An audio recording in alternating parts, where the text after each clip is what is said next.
যেভাবে লিখছেন সেভাবেই পড়ছি। লিখছেন, আসসালামু আলাইকুম রাসেল ভাই, কেমন আছেন জিজ্ঞেস করব না, কারণ আমি জানি আপনি সব সময় ভালোর দলে। আমি সুজন আহসান, চট্টগ্রাম থেকে। আমি যে ঘটনাটি মেইল করেছি তা আমার বড় আব্বুর সাথে ঘটে যাওয়া। একটা বেসরকারি প্রতিষ্ঠানে চাকরি করার কারণে স্টুডিওতে এসে ঘটনা শেয়ার করা আমার পক্ষে সম্ভব নয়, তাই ঘটনাটি মেইল করলাম। পড়ে ভালো লাগলে ভূত এফএমের শ্রোতাদের পড়ে শোনাবেন। যাই হোক, আর কথা না বাড়িয়ে সরাসরি ঘটনায় যাচ্ছে। ঘটনাটি ঘটে 1985-86 সালের দিকে। এই ঘটনাটি মহেশখালী দ্বীপের। আপনি জানেন মহেশখালী বাংলাদেশের একমাত্র পাহাড়ি দ্বীপ, তাই ওখানে প্রতিটি অঞ্চলের মধ্যেই ছিল জিন পরীদের আনাগোনা। দিন পরিবর্তন আর মানুষের বৃদ্ধির সাথে সাথে সেসব এখন কমে গেছে। যাই হোক, আমার বড় আব্বু একজন কামেল পাশ আলেম। তিনি মহেশখালী দ্বীপের শাপলাপুর সরকারি প্রাথমিক বিদ্যালয়ের শিক্ষক ছিলেন। তৎকালীন সময়ে ওই এলাকায় অত বেশি শিক্ষিত লোক ছিল না, ফলে সেখানকার লোক শিক্ষিত আর হুজুরদের খুবই সমীহ করতেন। বড় আব্বু শিক্ষকতার পাশাপাশি হাল চাষও করতেন। আপনি হয়তো জানেন মহেশখালী দ্বীপকে চকরিয়া থেকে পৃথক করেছে কুহেলিয়া নদী, আর বড় আব্বু এই কুহেলিয়া নদীর তীর ঘেঁষা উপকূলেই চাষ করতেন। ফলে নদীর চরে কেওড়া বন ওনার ক্ষেতের চেয়ে খুব একটা বেশি দূরে নয়। একদিন আসরের সময় তিনি ধান ক্ষেত দেখতে যান। তিনি সেখানে গেলে ওনার পার্শ্ববর্তী অন্যান্য চাষীদের সাথে বিভিন্ন বিষয় নিয়ে আলাপ হয়। কুহেলিয়া নদীর পানি লবণাক্ত হওয়ায় ধান ক্ষেতের পানি শুকিয়ে গেলে সেচ পাম্প দিয়ে পানি তুলে ধান খেতে দিতে হতো। বড় আব্বু যখন ধান ক্ষেত দেখে চলে আসবেন, তখন পাশের একজন চাষী ওনাকে সেচ পাম্পের পানি লাইন কোন দিক দিয়ে দিবে জিজ্ঞাসা করলেন। তিনি বললেন, পানির লাইন আমরা জমির দিক দিয়ে দেন, আমি মাগরিবের পরে এসে আপনার জমির দিকে ফিরিয়ে দেব। লোকটি তাই করে এবং পরে দুজনই চলে আসে। বড় আব্বু মসজিদে এসে নামাজ পড়ে বাসায় চলে আসেন। তিনি মনে মনে চিন্তা করছিলেন, সারা রাত ওনার জমিতে পানি চললে জমি পানিতে পূর্ণ হবে। ভোরবেলা এসে পানির লাইন ওই লোকটার জমির দিকে ফিরিয়ে দিলে লোকটি টেরই পাবে না। লোকটি যখন জমিতে আসবে ততক্ষণে জমিতে পানি পূর্ণ হয়ে যাবে। তিনি বাসায় এসে এশার নামাজ পড়ে খাওয়া দাওয়া সেরে ঘুমিয়ে পড়েন। ঘুমানোর আগে মনে মনে মাথায় সেট করে রাখেন যে ওনাকে ভোরে আজানের আগে উঠে জমির দিকে যেতে হবে, জমিতে গিয়ে পানির লাইন ফিরিয়ে দিতে হবে। যথারীতি উনি ঘুমিয়ে যান। ওনার ভাষ্য মতে ঘুমানোর কয়েক ঘন্টার মধ্যেই ওনার ঘুম ভেঙে যায়, কিন্তু উনি ভেবেছিলেন ফজরের আজানের সময় বোধহয় হয়ে এসেছে, তাই তাড়াহুড়ো করে ঘুম থেকে জেগে ঘড়ির কাঁটার দিকে না তাকিয়ে যাত্রা শুরু করেন। তখন সবে মাত্র রাত 12টা হবে। যাওয়ার পথে বাজার অতিক্রম করে যেতে হয়। তিনি যাওয়ার সময় লক্ষ্য করেন বাজারে মজুর শ্রেণীর অনেকে এখনো তাস খেলছে। তিনি তাদেরকে ফজরের আগ পর্যন্ত রাত জেগে তাস খেলার জন্য ধমকও দেন। তারা বড় আব্বুকে দেখে ফজর নাকি তখন রাত 12টা তার হিসেব না করে দ্রুত তাস লুকাতে ব্যস্ত হয়ে পড়েন এবং বলেন যে হুজুর এখনই চলে যাচ্ছি। বড় আব্বু যথারীতি ধানের জমিতে গিয়ে হাজির হন। তিনি দেখেন জমিতে পানি পরিপূর্ণ হয়েছে। তিনি পানির লাইন ফিরিয়ে দেন। তিনি চলে আসবেন এই মুহূর্তে পার্শ্ববর্তী কুহেলিয়া নদীতে কেউ একজন মাছ ধরার জন্য জাল ফেলার শব্দ, মানে ফেলছে এরকম শব্দ তিনি পান। তিনি ভাবলেন কোন জেলে হয়তো মাছ ধরছে। কে মাছ ধরছে জানতে চাইলে সেখান থেকে বিকৃত কণ্ঠের উত্তর আসে, আমি। কিন্তু পরক্ষণেই দুইটি মহিষ লড়াই হচ্ছে এরকম শব্দ তিনি শুনতে পান। যেদিক হতে শব্দ আসছে সেদিকে লক্ষ্য করেন। পূর্ণিমার আলোতে স্পষ্ট দেখতে পেলেন এই মহিষের সাইজ সাধারণ মহিষের চেয়ে বহুগুণ আলাদা। কিছুক্ষণ আগে যে জেলে জাল ফেলার শব্দ শুনতে পান তাও শোনা যাচ্ছে না। তিনি এবার বুঝতে পারলেন তার সাথে কিছু একটা ঘটতে চলেছে। প্রসঙ্গত বলে রাখি, বড় আব্বু ঝাড় ফুঁকের কাজ করতেন, ফলে জিন জাতি সম্পর্কে ওনার ভালো ধারণা ছিল। তাছাড়া যে জায়গায় তিনি চাষ করছেন সেই জায়গায় দিনের বেলায়ও ভয় পেয়ে অনেকে মারা গেছে এমন রেকর্ড আছে, যা ওনার অজানা নয়। ফলে তিনি মানসিকভাবে প্রস্তুতি নেন, কপালে আজ যা আছে তাই হবে ভেবে নিয়ে আস্তে আস্তে পেছনের দিকে হাঁটতে শুরু করেন এবং দোয়া দুরুদ পাঠ করা শুরু করেন। এক সময় পেছনে হাঁটতে হাঁটতে হঠাৎ ধানের আইলে পা লেগে যায়। তিনি লক্ষ্য করেন যে জায়গায় তিনি পড়ে গেছেন তার দুই পাশেই ইঁদুরের মাটির ঢিবি। তিনি সেখানে বসে পড়েন। তিনি সেই ইঁদুরের মাটি আর বড় আব্বুর চারপাশে ইঁদুরের মাটি নিয়ে দোয়া পড়ে ফু দিয়ে চারপাশে চিরাতে থাকেন। এমত অবস্থায় মহিষ দুটি একে অপরকে দৌড়াচ্ছে এবং তা একে অপরে দৌড়াচ্ছে এবং তা বড় আব্বুর চারপাশে কেন্দ্র করে।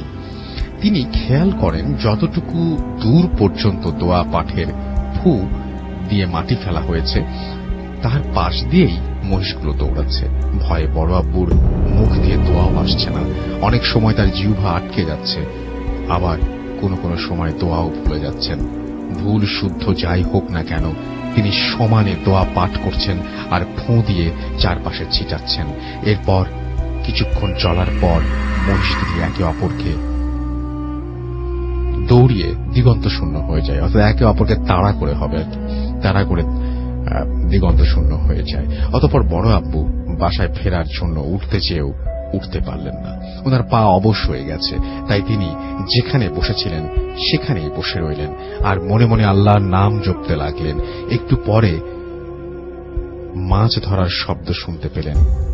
সেদিক থেকে ৬-৭ জন বাচ্চা মেয়ের কান্না শুনতে পান, যেদিক থেকে মাছ ধরার শব্দ তিনি শুনতে পেয়েছিলেন। সেই তিনি স্বভাবতই বাচ্চাদের প্রতি একটু আগ্রহী, বাচ্চাদের খুবই আদর করতেন। বাচ্চা মেয়ের কান্না শুনে ওনার অন্তর কেঁদে উঠল।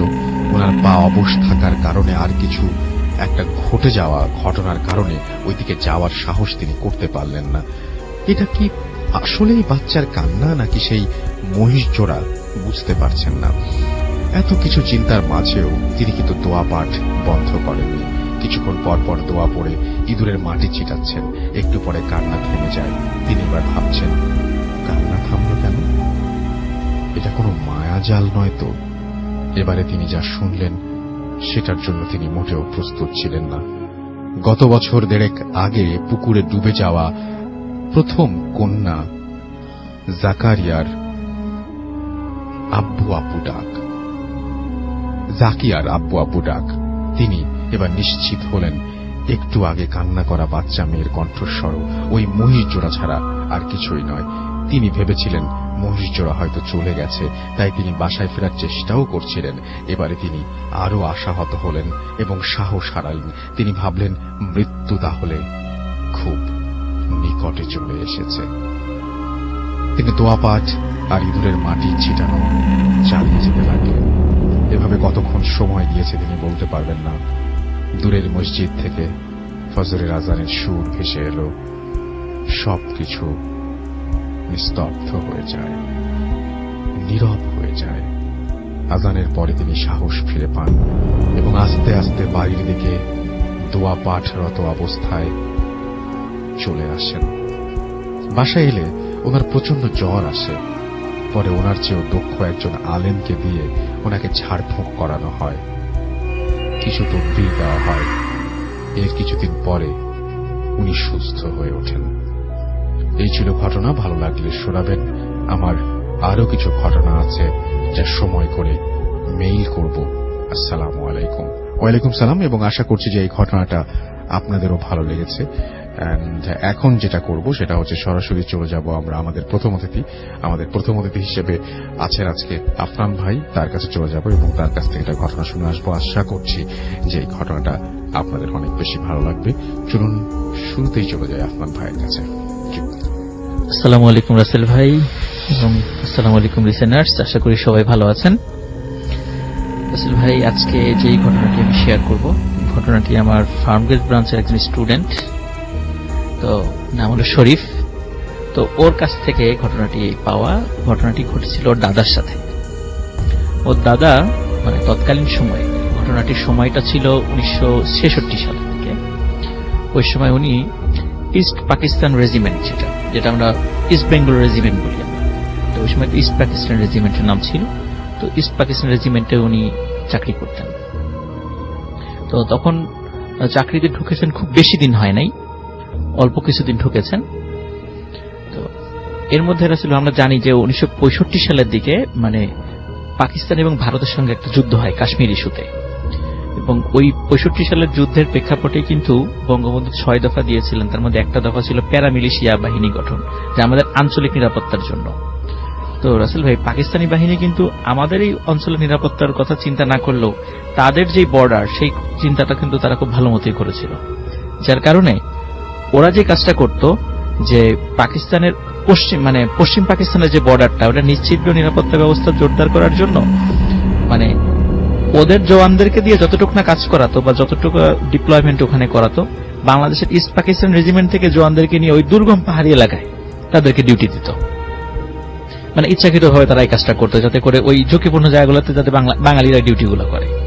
তো ওই সময় 1966 সালের দিকে 65 যুদ্ধের শেষ হওয়ার পর আপনার 66 সালের দিকে তখন ইস্ট পাকিস্তান রেজিমেন্ট থেকে এক প্লাটুন সৈন্য একজন সেকেন্ড লেফটেন্যান্টের বাঙালি অফিসারের তত্ত্বাবধানে পাকিস্তানের ডুরান্ড লাইন, যেটা ছিল ডুরান্ড লাইন হচ্ছে পাকিস্তান এবং আফগানিস্তানের মধ্যে সীমানা নির্ধারণকারী রেখা, যেটা অনেক আগে প্রায় 1893 সালের দিকে ডুরান্ড লাইনটা প্রতিষ্ঠিত হয়েছিল। তৎকালীন ব্রিটিশরা এটা করেছিল।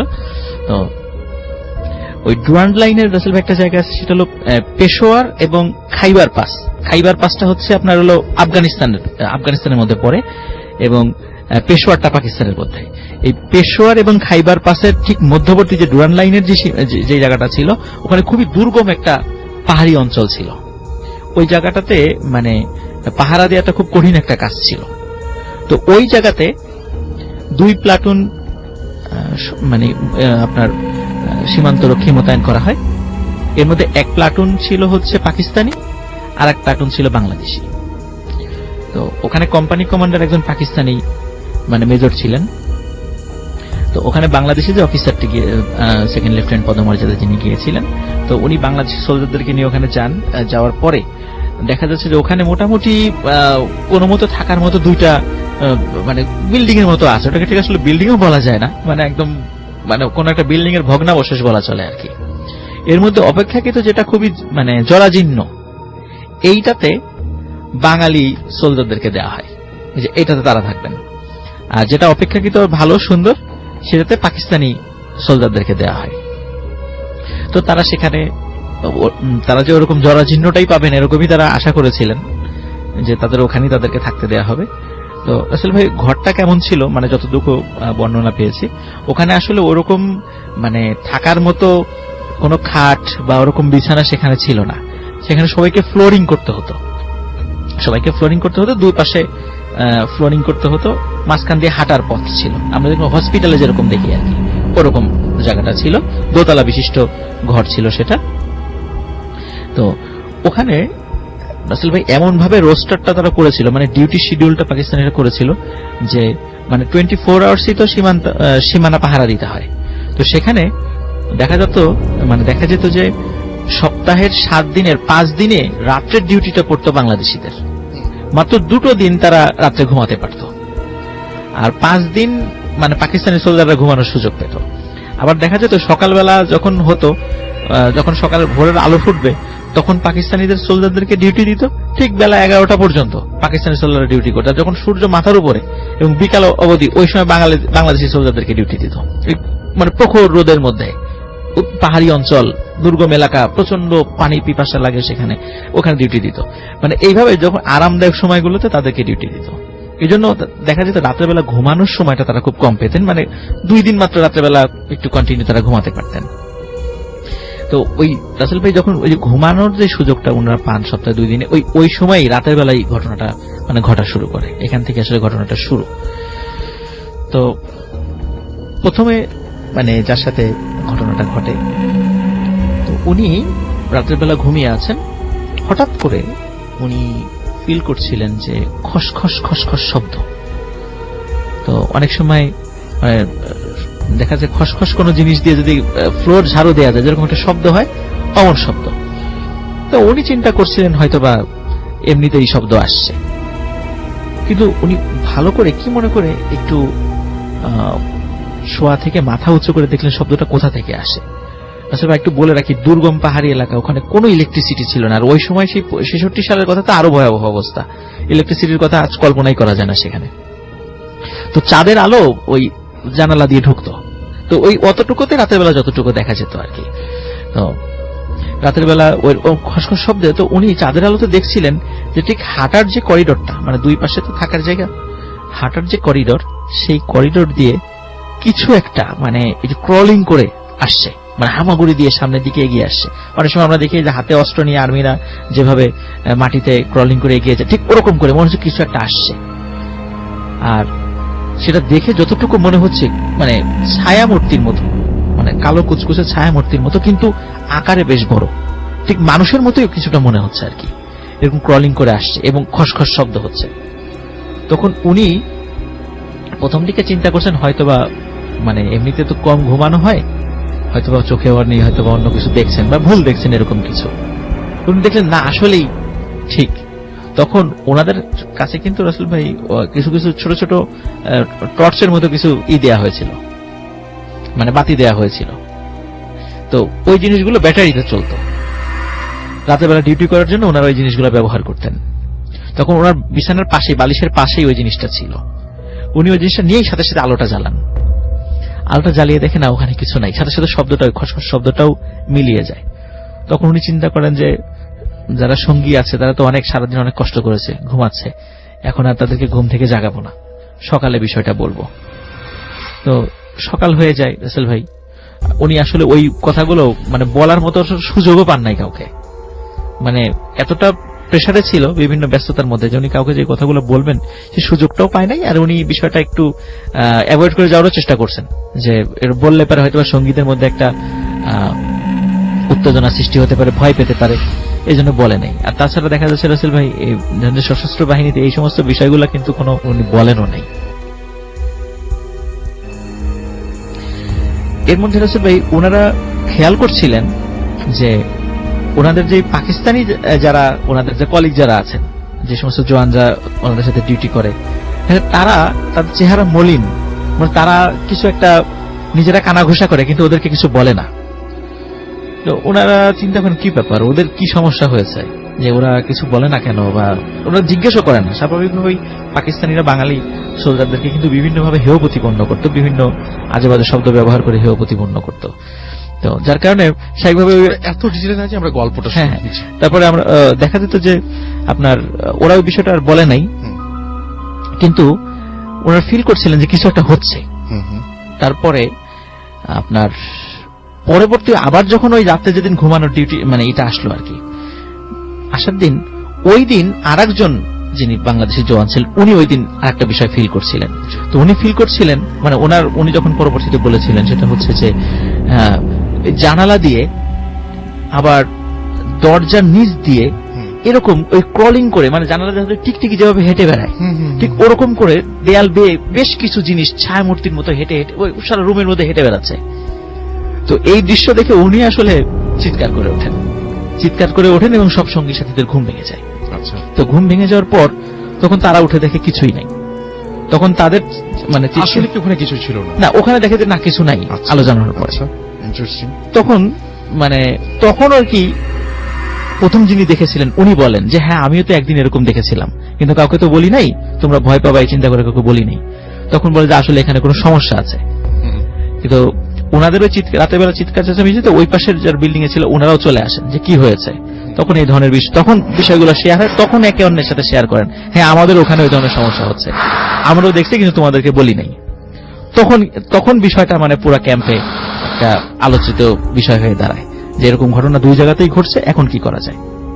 তখন ওখানকার অফিসার যিনি ছিলেন উনি দিলেন যে রাতের বেলা পাহারা বসাতে হবে, পাহারা বসে দেখি কেউ আসে কিনা, এরকম রাতের বেলা আমরা পর্যায়ক্রমে ডিউটি দেবো।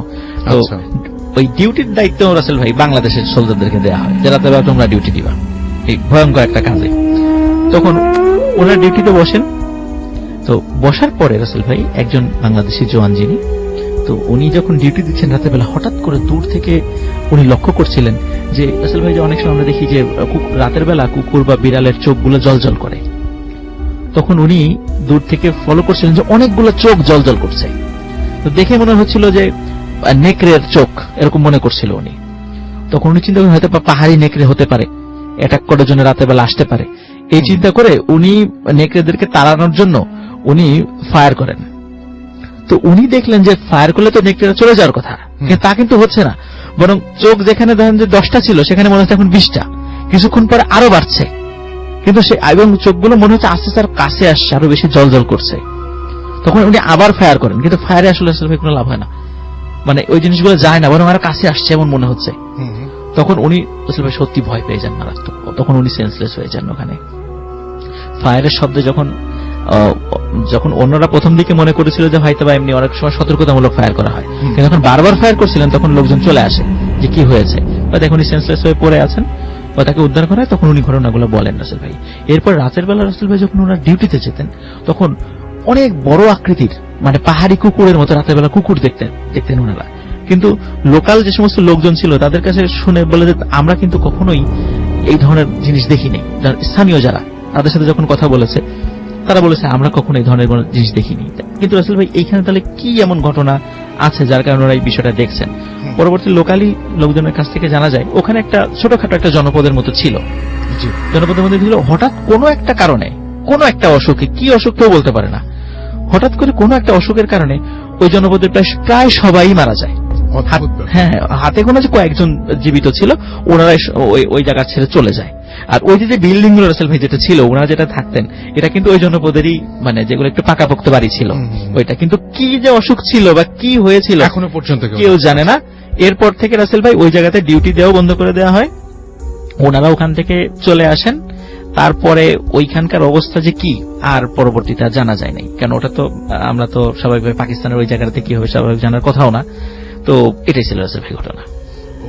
আপনি আরো একবার সবাইকে বলে দেন যে আপনি কোথা থেকে ঘটনাটা শুনেছেন। আপনি একজন স্টুডেন্ট, রাইট? স্টুডেন্ট আপনাকে আমার স্টুডেন্ট, হ্যাঁ রাসেল ভাই, এটা আমার ফার্মগেট ব্রাঞ্চের যার সাথে ঘটনা, তিনি কি এখনো বেঁচে আছেন? না, উনি বেঁচে নেই রাসেল ভাই, উনি মারা গেছেন। তার দাদার সাথে ঘটনা তো, উনি মুক্তিযুদ্ধে সশস্ত্র মানে সংগ্রাম করেছিলেন, কারণ যখন অংশগ্রহণ করেছিলেন মুক্তিযোদ্ধা একজন উনি, হ্যাঁ ইস্ট পাকিস্তান রেজিমেন্টের ছিলেন উনি।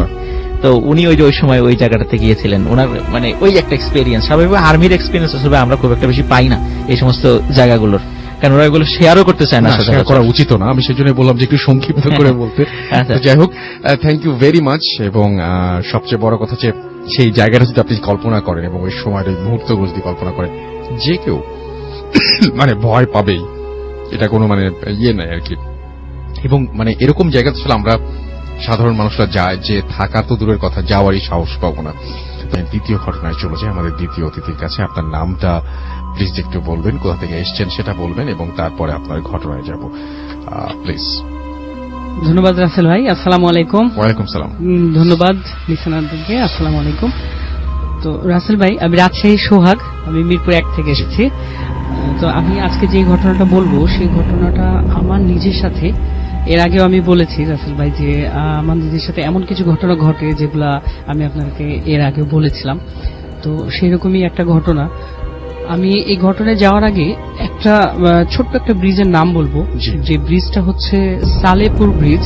মানে আমরা ঢাকা থেকে বের হওয়ার সময় আমিনবাজার নামের একটা জায়গা পড়ে, এই জায়গার পরে এই ব্রিজটার অবস্থান। ছোট্ট একটা ব্রিজ, কিন্তু এই ছোট্ট একটা ব্রিজ সম্বন্ধে যদি আমি একটু বলতে চাই, তাহলে ব্রিজটা সম্বন্ধে এরকম হবে যে আমি অনেক ড্রাইভার বা অনেক পিকআপ ভ্যান ড্রাইভার এদেরকে আমি জিজ্ঞেস করেছিলাম, মানে আমার ঘটনার পরে আমি জিজ্ঞেস করেছিলাম যে অ্যাকচুয়ালি এই ব্রিজটার এখানে কি হয়। তো ওনারা এরকম ভাবে আমাকে বর্ণনা করেছিল যে মাঝে মাঝে অনেক রাত্রে যখন গাড়ি চালিয়ে নিয়ে আসে, তখন অনেক ড্রাইভার দেখে যে ব্রিজটা 3টা মনে হয়, 2টা মনে হয়।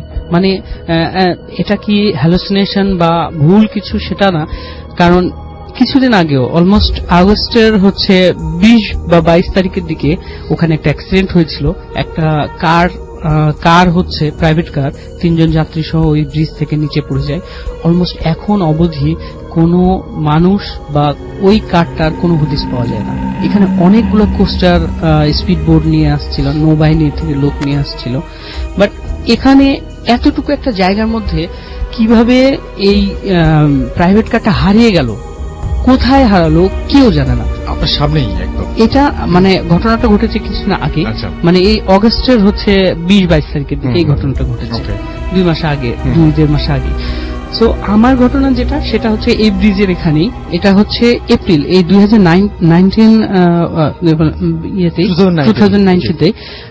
এপ্রিলে আমার এই ঘটনাটা ঘটে। তখন হচ্ছে সেই দিনকে আমি যে কাজটা করেছিলাম, আমার ফ্রেন্ডের ওখানে গিয়েছিলাম। আমার ফ্রেন্ডের বাড়িটা ছিল হচ্ছে সাভার উপজেলা তেঁতুলঝড়া ইউনিয়নে। তো আমি একটু কোনো একটা কাজে সেখানে গেছিলাম, দেন ওখানে কাজটা সারতে আমার রাত্রি হয়ে যায়, লাইক 10:30 বেজে যায়। তো আমি আমার ফ্রেন্ডকে বললাম যে আমি রাত্রে তো থাকবো না, আমি চলে যাব। তখন আমার ফ্রেন্ড বলছে কি যে এটা তো ঠিক হলো না, কেমন হলো, তো 10:30 বাজছে, তুমি এখন কিভাবে যাবা? তখন বাইরে বের হয়ে দেখছি ঝিপঝিপ করে বৃষ্টি হচ্ছে। আচ্ছা, তো আমি কোনোভাবে হেমায়তপুর মানে বাজারে ওখানে চলে আসি, তেঁতুলঝড়া ইউনিয়নের ওখান থেকে হেমায়তপুর বাজারে চলে আসলাম। ওখানে আস্তে আস্তে আমার মোটামুটি 10:15 বেজে যায়। তো 10:15 বেজে যাচ্ছে, এরপরে দেখছি আমি যেটা ছোট ছোট যে চায়ের দোকানগুলা, যেহেতু রাত্রে বৃষ্টি হচ্ছে, চায়ের দোকানগুলো বন্ধ হয়ে গেছে। আর গুটি কয়েক কিছু লোক যেগুলো আছে রাস্তার পাশে হাঁটাহাঁটি করছে, এরাও আস্তে আস্তে আস্তে আস্তে সবাই চলে যাচ্ছে। আমি রাস্তার পাশে দাঁড়িয়ে আছি, ওই হেমায়তপুরের যে ব্রিজ আছে, ওভারব্রিজটা, এই ওভারব্রিজের নিচে দাঁড়িয়ে আছি, বাট কোনো লোকাল গাড়ি আসছে না। আমি অলমোস্ট খেয়াল করছি এখানে অনেক বড় বড় গাড়িগুলো, যেটা 900 কোচ, এগুলো চলে যাচ্ছে, বাট লোকাল গাড়িগুলো একটাও আসছে না। অলমোস্ট যখন হচ্ছে 11:30 বাজে, তখন দেখছি একটা রিক্সাওয়ালা হেমায়তপুর ওই দিক থেকে আসছে, মানে আমিন বাজারের দিকে যাচ্ছে। সো আমি এই রিক্সাওয়ালাকে ডাকলাম। রিক্সাওয়ালা যখন কাছে আসলো আমার, তখন আমি দেখছি যেটা যে রিক্সাওয়ালার গোটা গায়ে মানে আমি এটা খেয়াল করেছি, বাট রিক্সাওয়ালাকে সেইভাবে খেয়াল করিনি যে রিক্সাওয়ালার গোটা গায়ে প্লাস্টিক দিয়ে জড়ানো। আপনাকে একটা কথা বলি রাসেল ভাই, যেটা হচ্ছে যে বৃষ্টি হলে যেরকম ভাবে জড়ানো থাকে এরকম কিছু, এরকম কিছু না। মানে বৃষ্টি হলে আমরা কি একটা প্লাস্টিক পরে নিলাম, প্লাস্টিকটা ফাঁকা থাকে না, পুরে প্লাস্টিকটা ফাঁকা থাকে, গায়ের সাথে টাচ করে না, এরকম একবারে ইজি থাকে। বাট ওই রিক্সাওয়ালার শরীরে প্লাস্টিকটা একেবারে জড়ানো, মনে হচ্ছে কেউ একজন জড়াই দিয়েছে। আচ্ছা, এরকম। তো আমি এটা কোনো কিছু মনে করিনি, যেহেতু বৃষ্টি হচ্ছে। আমি রিক্সায় উঠে গেলাম, উঠে যে বললাম যে মামা আমি আমিন বাজারে যাব। উনি আমাকে বললো, শুধুমাত্র বললো কি যে উঠেন, বাস এটুকুই, আর কিছু না। পরে আমি রিক্সায় উঠার পরে যখন রিক্সা চলতে লাগছে, তখন আমি জিজ্ঞেস করলাম যে মামা কি ব্যাপার, তোমার গায়ে এভাবে মানে প্লাস্টিক গুলো জড়ানো কেন? সে আমাকে কোনো উত্তর করলো না, রিক্সা চালিয়ে যাচ্ছে। আমি আস্তে আস্তে যে ব্রিজের কথা বললাম একটু আগে, যে সালেপুর ব্রিজ, এই ব্রিজ থেকে মোটামুটি 70 গজ বা 80 গজ দূরে, ব্রিজ থেকে এত দূর ডিস্টেন্সে এসে রিক্সাওয়ালা আমাকে বলছে কি যে মামা আমি আর যাব না, আমার রিক্সায় চার্জ নেই। আমি আশ্চর্য হয়ে গেলাম। তখন বাজে রাত্রি 12টা। তখন 12টা বাজে, আমি আশ্চর্য হয়ে গেছি। তখন আমি বলছি যে কি ব্যাপার মামা, আপনি এই কথা বলছেন কিছুদিন না, এখন আমি এই রাত্রে আমি কোথায় যাব আপনি বলতে পারেন? আমি কিভাবে যাব? তখন বলছে আমি জানি না। তখন তাহলে আমি ভাড়া দিব না, আমি আপনাকে যতটুকু এসছেন ততটুকু ভাড়া দিব। সে কিচ্ছু বললো না, চুপচাপ। আমি যখন রিক্সা থেকে নেমেছি, আশ্চর্যের বিষয়টা যেটা, যে আমি রিক্সা থেকে নামার পরে এক ধাপ, তারপরে এক ধাপ দিয়েছি, মানে রিক্সা থেকে এক পা দিয়েছি, পরের পাটা যখন ধাপ দিয়েছি, ধাপ দিয়ে পিছিয়ে তাকিয়ে দেখছি রিক্সাওয়ালা নেই। আমার চোখের সামনে থেকে রিক্সাওয়ালাটা ভ্যানিশ হয়ে গেল। আমি বুঝলাম না যে রিক্সাওয়ালাটা যদি রিক্সা ঘোরাতো, ঘুরে যদি বলতো যে আমি এখন হেঁটে হেঁটে চলে যাব, তাও একটু সময় নিত। মানে আমি শুধুমাত্র পিছন ফিরে মানিব্যাগটা বের করে টাকা দিতে যাবো, তখন দেখছি কোনো রিক্সা নাই, কেউ নাই, মানে রিক্সা একেবারে সহজেই নাই, সবকিছু নাই। এখন আমি কি করব? এখন আমার একটু ভীতি সঞ্চার হয়েছে যে আমি কি ব্যাপার, এখানে কি হলো আমার সাথে। পরে আমি মনে মনে করছি যে যাই হোক, আমাকে এখন হাঁটা ধরতে হবে। রাত্রি 12টা বাজে, অলমোস্ট 12টা বেজে গেছে, যেন আমার কিছু করার নাই, আমাকে এখন যেতেই হবে। আমি হাঁটা শুরু করেছি ওই ব্রিজের দিকে। ব্রিজের থেকে যখন মোটামুটি 50 গজ দূরে কাছাকাছি চলে এসেছি, 50 গজের ভেতরে চলে এসেছি, তখন আমি যে জিনিসটা দেখলাম যে ব্রিজের উপরে 3 জন লোক দাঁড়িয়ে আছে। এখন এখানে যে ফ্ল্যাশিং হচ্ছে বা রাত্রে যে গাড়ি যাচ্ছে, এটা আমার খেয়াল নাই যে গাড়ি যাচ্ছে, কিন্তু ফ্ল্যাশিং যে হচ্ছে, আকাশে যে ফ্ল্যাশিং হচ্ছে, এই ফ্ল্যাশিং এ আমি দেখতে পাচ্ছি যে ওখানে 3 জন লোক দাঁড়িয়ে আছে। তো স্বভাবত ওখানে যেহেতু ইন্ডাস্ট্রিয়াল বেশ কিছু জায়গা আছে, ওখানে আমি লোককে আশা করতেই পারি। আমি মনে মনে করছি যে যেহেতু লোক দাঁড়িয়ে আছে, আমি তাহলে এগিয়ে যাই। এগিয়ে যাওয়ার সময়তে মোটামুটি যখন আরেকটু কাছে গেছি, তখন দেখছি যে জিনিসটা দেখছি সেই জিনিসটা মানে আমার এতটা মানে আশা করিনি আমি। যে ওই ব্রিজের নিচ থেকে আরো কিছু মানুষ উঠে আসছে, সেটা হচ্ছে মানুষের মতো না। জীব জানোয়াররা যেভাবে হাঁচড় পাচড় করতে করতে উপর থেকে উঠে আসে, ঠিক একইভাবে ওইভাবে উঠে আসছে।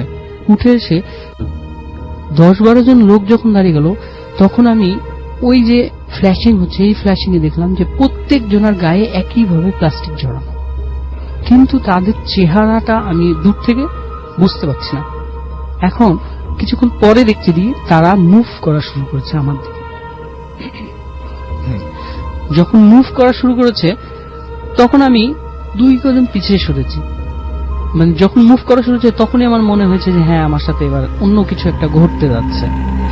আসলে এই সময়টাতে যদি মানে একটা কথা বলি রাসেল ভাই, যেটা যে মানুষ ভয় পেলে যদি দিশেহারা হয়ে যায় তখনই মানুষকে মানে অনেকভাবে অ্যাটাক করার চেষ্টা করে। তো আল্লাহর রহমতে যে জিনিসটা আমি করেছি যে আমি শুধুমাত্র 2টা কদম পিছিয়ে সরেছি। সরার পরে একটা বড় করে বৃত্ত দিয়েছি। আয়াতুল কুরসি পড়ছিলাম, আয়াতুল কুরসি পড়তে পড়তে একটা বড় করে বৃত্ত দিয়েছি। বৃত্ত দেওয়ার পরে ওর ভেতরে আরো একটা বৃত্ত দিয়েছি। বৃত্ত দিয়ে সেই বৃত্তের ভিতরে আমি দাঁড়িয়ে আছি। আর যেহেতু বৃষ্টি পড়ছে, ঝিপঝিপ ঝিপঝিপ করে বৃষ্টি পড়ছে, আমি আয়াতুল কুরসি পড়ছি আর ওই বৃষ্টির পানি ধরে আমার মুখে দিচ্ছি। আর পানিগুলো ধরে আছি যে যদি কিছু হয় তাহলে আমি পানিগুলো ছিটাবো। যেটা বললেন একটু আগে রাসেল ভাই, যে ইঁদুরের মাটিগুলা ছিটাচ্ছিল, ঠিক মানে এইরকমই কিছুটা, যে আমি পানিগুলা ছিটাবো। যেহেতু আমার হাতে পানি জমছে, বৃষ্টি ঝিপঝিপ করে পানি জমছে, এই পানিটা আমি ছিটাবো। দেন আমি যে জিনিসটা দেখছি যে ওরা একেবারে আমার কাছে চলে এসেছে, বাট প্রথম যে সার্কেলটা আমি দিয়েছি এই সার্কেলটা তারা পার করতে পারছে না, বা তারা চারিদিকে ঘিরে আছে আমাকে। আর আমি যে জিনিসটা খেয়াল করলাম সেটা হচ্ছে যে তাদের এক একজনের মুভমেন্টটা এক এক রকম। কেউ আমার দিকে এক পলকে তাকিয়ে আছে, কেউ খুব আর্তনাদ করছে, কেউ হাসছে, খুব জোরে জোরে হাসছে, কেউ কান্না করছে, আর কেউ আবার খুব অ্যাগ্রেসিভ, মানে আমাকে যদি পায় তার একেবারে ছিঁড়ে কুড়ে খেয়ে ফেলে, এরকম। আমি সবগুলো আমার সামনে দেখছি একেবারে, মানে ইন ফ্রন্ট অফ মাই আইস, একেবারে এই ঘটনাগুলো ঘটে যাচ্ছে। আমি বুঝতে পারছি না যে আমি কি দেখছি এগুলা।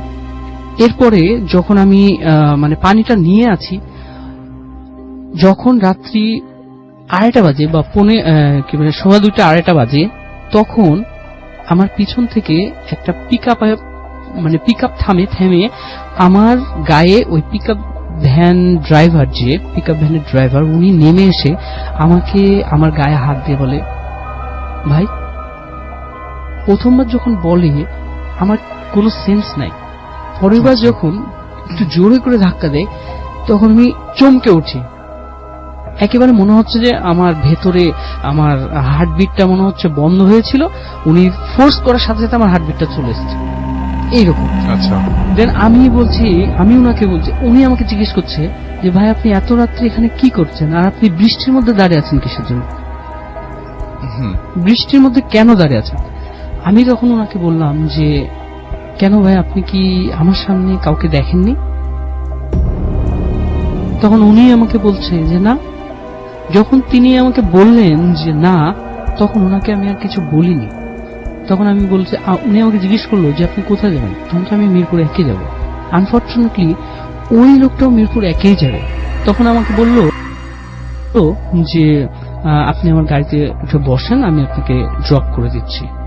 একটা জিনিস কি রাসেল ভাই, আপনি মাঝে মাঝে যে কথাটা বলেন যে বিশ্বাস করা বা না করাটা আপনার ব্যাপার, যে কথাটা বলেন, অ্যাকচুয়ালি যারা ভুক্তভোগী, ভিকটিম যারা, তারা জানে যে অ্যাকচুয়ালি জিনিসটা কি হয়।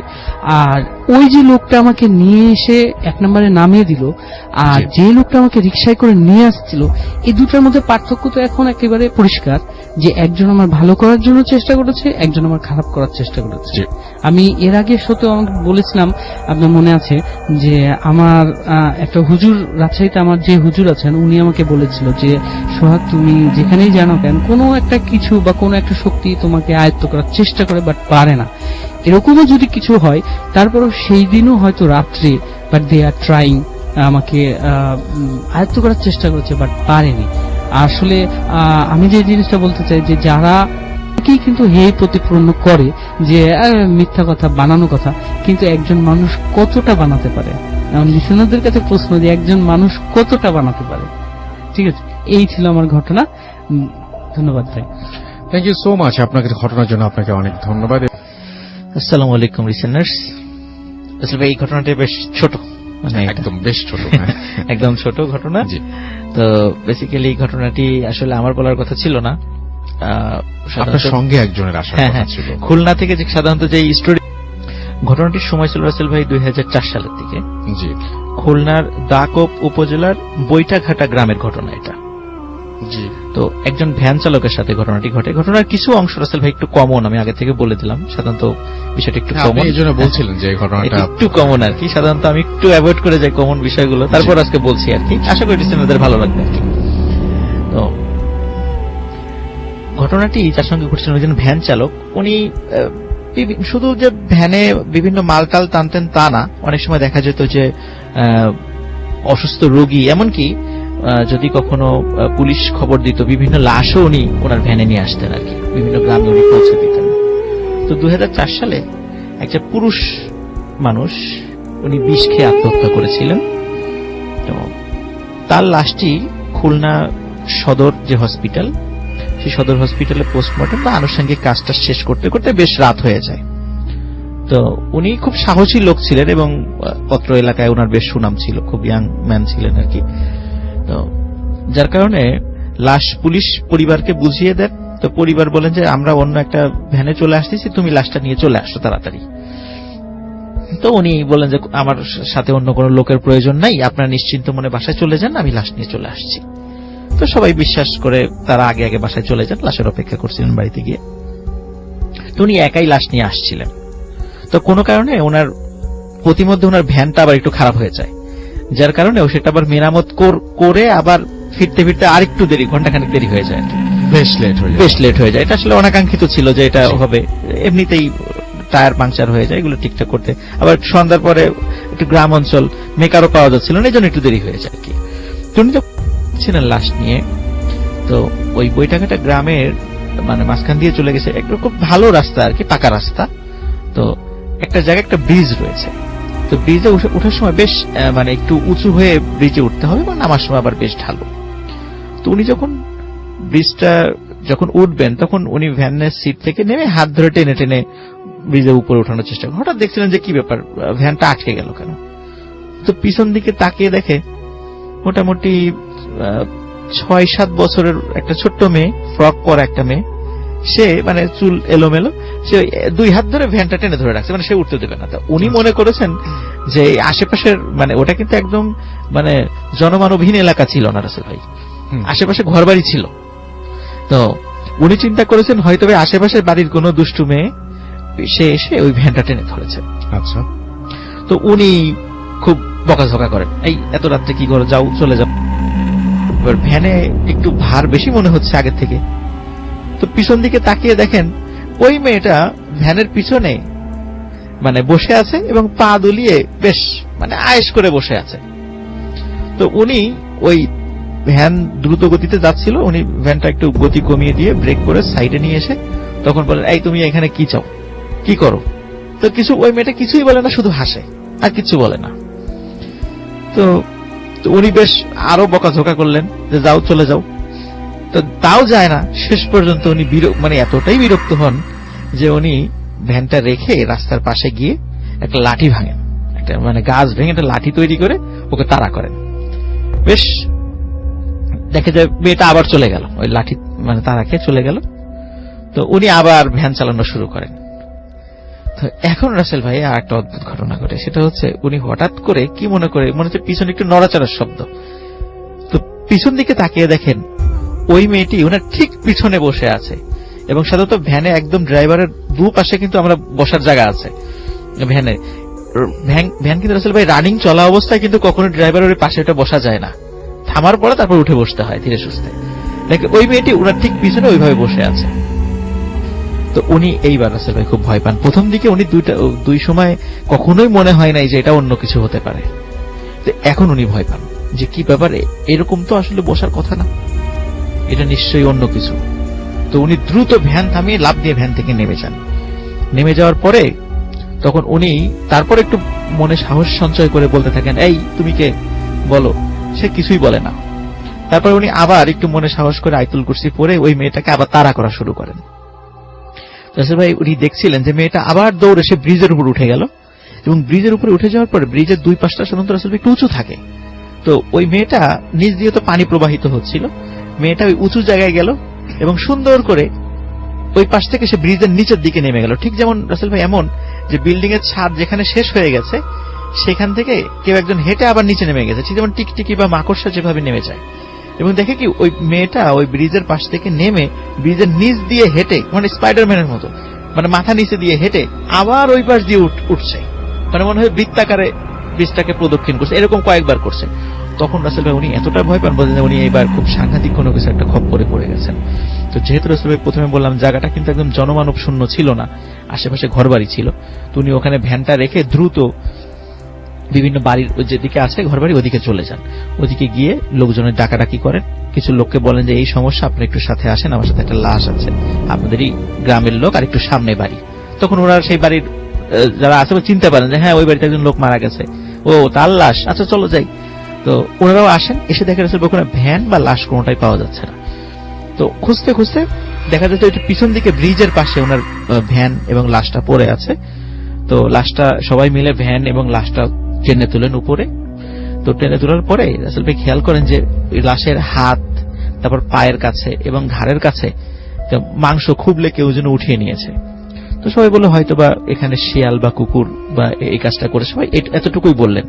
কিন্তু রাসেল ভাই মনে হচ্ছিল যে ঠিক মানে চাকু দিয়ে কেটে নিলে যেমন হয়, মানে অন্য জায়গায় অন্য শিয়াল বা অন্য কিছু কামড় দিলে তো আঁচড়ের দাগটা এরকম কিছু থাকে, ওরকম মনে হচ্ছে চাকু দিয়ে খুব সুন্দর ভাবে এটা কেটে নিয়ে গেছে, মানে মসৃণ ভাবে কেটে নিয়ে গেছে। রাসেল ভাই উনি লাশ নিয়ে যান, পরিবারের কাছে সব ঘটনা বলেন, তার এই ধরনের দুর্ঘটনার জন্য ক্ষমা প্রার্থনা করেন। পরিবারের লোক যাক ভাই সমস্যা নেই, আপনি বেঁচে গেছেন, এটাই শুকরিয়া, তারাও বিষয়টা স্বাভাবিকভাবেই নেন আর কি। তো রাসেল ভাই এটাই ছিল ঘটনাটি কালেক্ট করার জন্য সৈকত, তারপরে রূপম আমাকে খুব হেল্প করেছে। ঘটনাটি আরো মাঝে ভুলে গেছিলাম আর কি, পরে আবার আমি ওদের কাছ থেকে শুনে নিয়েছি। ওদেরকে অসংখ্য ধন্যবাদ গল্পটি দেওয়ার জন্য। এই ছিল আমার সেকেন্ড স্টোরি। ওকে, আপনাকে অনেক ধন্যবাদ। আমরা চলে যাই আমাদের পরবর্তী অতিথির কাছে। আপনার নামটা প্লিজ একটু আরেকবার বলতে হবে, তার আগে আমি একটু কিছু মেসেজ পড়ে নেব, তারপরে আপনার ঘটনায় যাব। ধন্যবাদ রাসেল ভাই, ধন্যবাদ লিসনারদেরকে আবারও আমাকে সুযোগ দেওয়ার জন্য। তো আমি সোহাগ, রাজশাহী সোহাগ, মিরপুর থেকে এসেছি। তো রাসেল ভাই আমি যে ঘটনাটা বলবো এটাও খুব রিসেন্ট একটা ঘটনা। এটা হচ্ছে 2018 সালের ডিসেম্বর মাসের ঘটনা। তো কোন একটা কারণে আমি রাজশাহীতে যাই। রাজশাহীতে যাওয়ার পরে একটু ছুটিতে ছিলাম। রাজশাহীতে যাওয়ার পরে ওখান থেকে আমার কয়েকজন ফ্রেন্ড মিলে আমরা হচ্ছে কি যে নদীতে যাই, মানে পদ্মা নদী। সম্ভবত আমি বলে রাখি যে আমাদের রাজশাহীর পাশ দিয়ে পদ্মা নদী বয়ে গেছে, আর পদ্মা নদীর ওই পাশে আমাদের বাংলাদেশের মধ্যে কিছু গ্রাম আছে, 2-3টা গ্রাম আছে, যে গ্রামগুলো পার হলে তারপরে আমরা মানে ইন্ডিয়ান বর্ডার পাই। তো আমার যে ঘটনাটা, সেই ঘটনাটা হচ্ছে ওই গ্রাম কেন্দ্রিক বলতে ওই গ্রামে এখন পর্যন্ত বিদ্যুৎ বিচ্ছিন্ন, আজও পর্যন্ত। কারণ কিছু ক্ষেত্রে দেখা যায় যে কয়েকটা পোল দিয়ে কিছু ঘরে এখন পর্যন্ত বিদ্যুৎ গেছে, বাট এখনো ওগুলোতে এখনো ফুল ভাবে বিদ্যুৎ যায়নি। আর সেখানে ব্যবহার হয় সোলার সিস্টেমের যে লাইটের ব্যবস্থা, এই সোলার মাধ্যম দিয়েই তারা বিদ্যুতের চাহিদাটা পূরণ করে। তো আমি যে ঘটনাটা বলবো, ওখানে একজন জেলে, ওনার নাম ছিল হচ্ছে রশিদ মিয়া নামের একজন জেলে। তো উনি উনার ভাতিজাকে নিয়ে প্রত্যেকদিন মাছ মারতে যেত। তো বলে রাখি যে ফাল্গুন চৈত্র মাসের দিকে যখন নদী শুকিয়ে যায়, তখন নদীর মাঝখানে কিন্তু অনেক বড় চর পড়ে। আমাদের রাজশাহীতে দেখা যায় যে মনে হয় যে নদীর মাঝখানে একটা গ্রাম জেগে গেছে, এরকম অনেক মানে ফসল টসল চাষ হয়, এই কারণে দেখা যায় যে ঘর বাড়ি তৈরি করে ফেলে অনেকে ফসল পাহারা দেওয়ার জন্য, এরকম।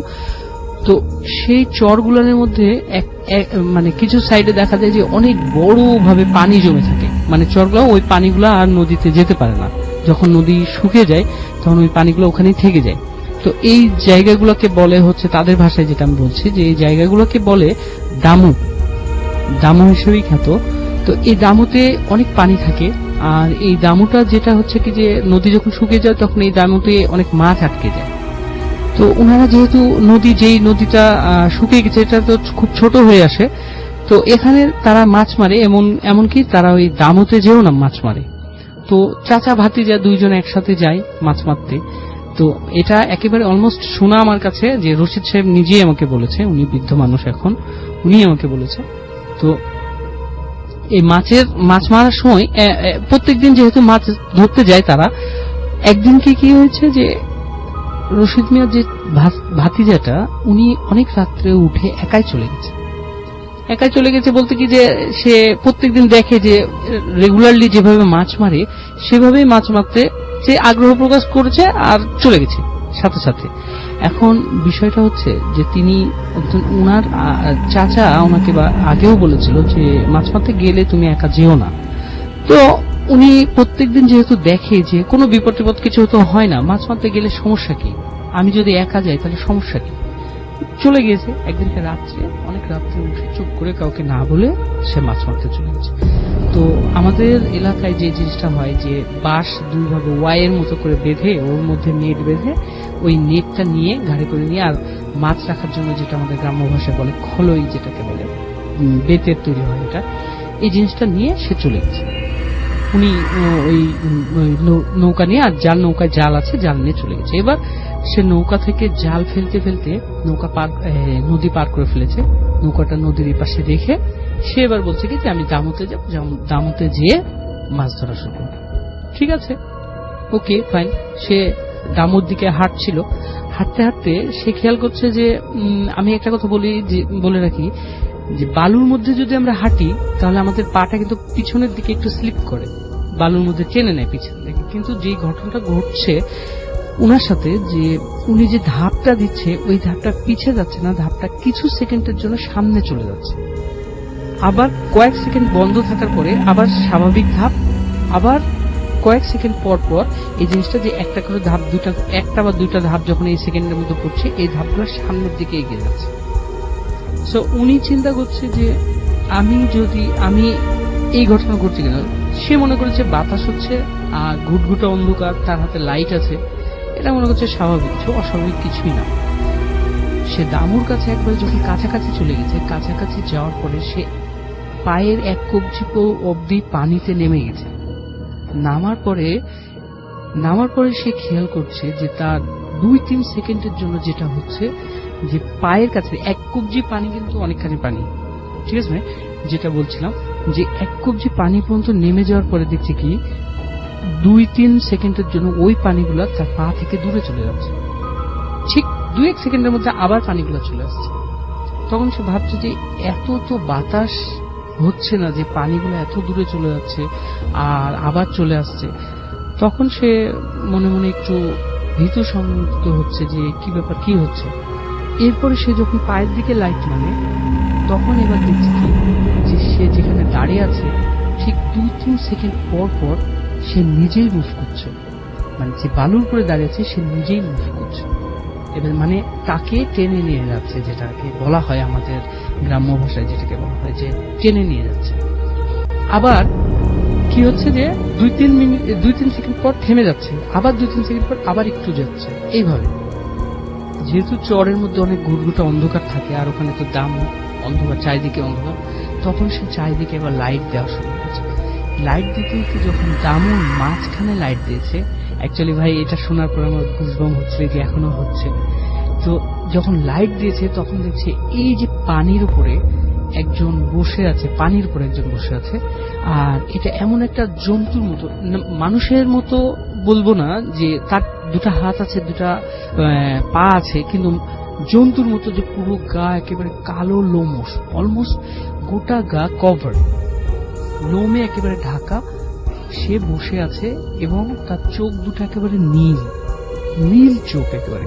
তো সে যে কাজটা করছে, ওই যে যে জন্তুটা যে ওই জিহবা, তার জিহবাটা যখন পানির মধ্যে ছেড়ে দিচ্ছে তখন সব পানি বালু সব 2-3 সেকেন্ডের জন্য উঠে যাচ্ছে, মানে কাছে চলে আসছে, মানে অলমোস্ট সংকুচিত হয়ে যাচ্ছে।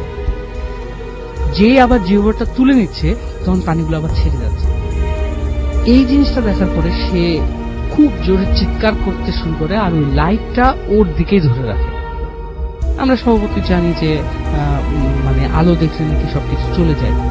তো লাইটটা ওর দিকে যখন ধরেছে তখন এই যে নীল চোখগুলা মনে হচ্ছে আরো নীল হয়ে গেছে। এই জিনিসটা দেখে খুব চিৎকার করার পর সে দৌড়াতে দৌড়াতে ওখান থেকে দৌড়াতে দৌড়াতে ওই নৌকার উপরে এসে সেন্সলেস হয়ে যায়।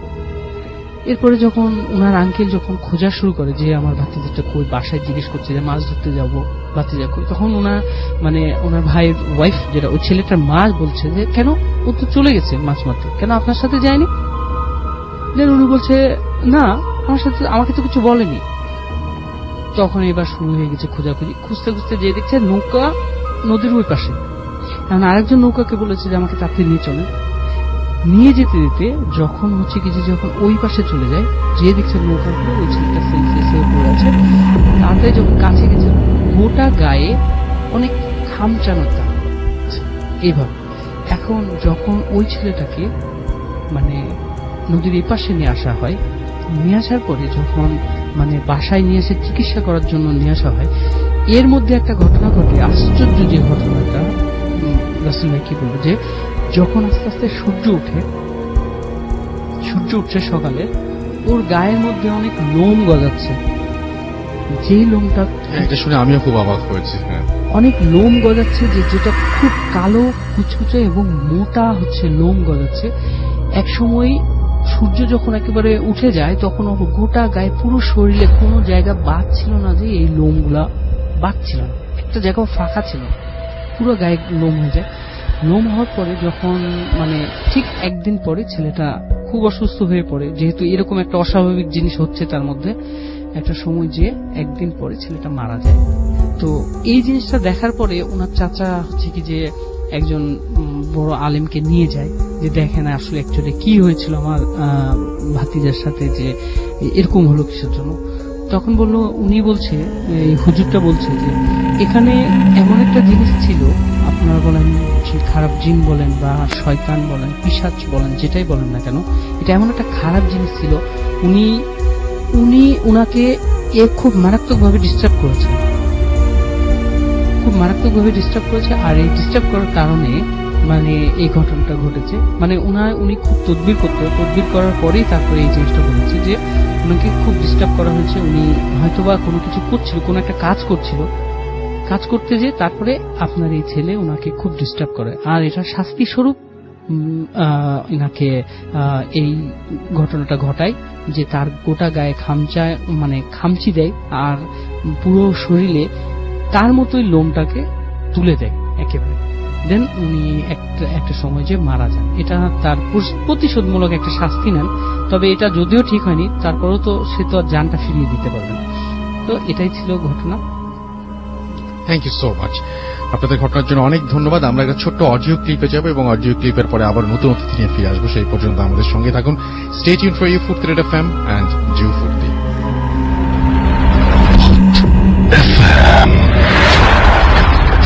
The night comes alive. বিশ্বাস করা না করাটা আপনার ব্যাপার।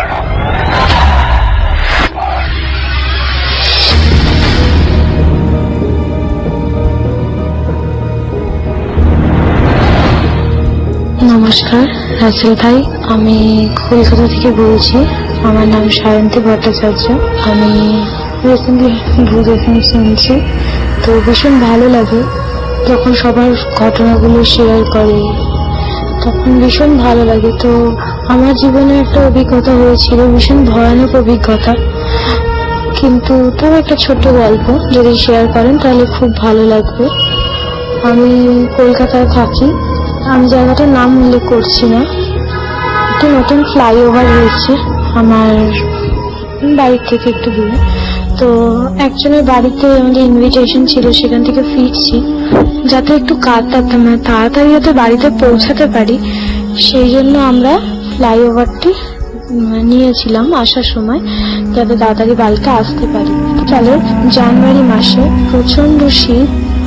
আস্তে আস্তে দেখছি যে হঠাৎ করে কিছু একটা আমাদেরকে আমাদের অনেক আগে আগে যাচ্ছে, ফলো করছে আমাদের, কিন্তু উনি আমাদের আগে আছেন। তার কোমর অব্দি দেখা যাচ্ছে, কিন্তু পা দেখা যাচ্ছে না যে তিনি সাইকেলে কি বাইকে আছেন। আমি আর আমার হাজবেন্ড ছিলাম বাইকে। তো আমরা দুজনে আসছি, আস্তে আস্তে হঠাৎ করে চোখে পড়লো ওই জিনিসটিকে। তো অস্বাভাবিক কিছু একটা, যেহেতু কোমর দেখা যাচ্ছে না। তো আমার হাজবেন্ডকে বললাম যে ওটা কি যাচ্ছে? তো হাজবেন্ড দেখে বললো যে হ্যাঁ চলো। তো ও কি করলো, মানে আমার হাজবেন্ড বাইকের স্পিডটাকে বাড়িয়ে দিল। বাইকটা স্পিড বাড়ানোর সাথে সাথে হেডলাইটটা জ্বাললো, কিন্তু তার পা দেখা গেল না কোনো মতেই। আমরা আসলাম, নিশ্চয়ই যত স্পিড বাড়ছে, কিন্তু আমরা ওনাকে ওই একই ডিস্টেন্সে দেখতে পাচ্ছি, কাছে যেতে পারছি না। ওই একই ডিস্টেন্স, যেভাবে আমরা টার্ন নিচ্ছি সেভাবে ওটাও টার্ন নিচ্ছে। ভয় পাইনি, ভাবলাম মনে হয় কোনো কুয়াশা বা কিছু ওটা হতে পারে। কিন্তু উনি যে কিসে যাচ্ছে ওই একই ডিস্টেন্স মেনটেন করে, যদি কুয়াশা হয় সেটা কোনো না কোনো একটা জায়গায় সেই কুয়াশার লেয়ারটা নিশ্চয়ই শেষ হতো, কিন্তু আমরা যতদূর যাচ্ছি ওটাকেই দেখতে পাচ্ছি।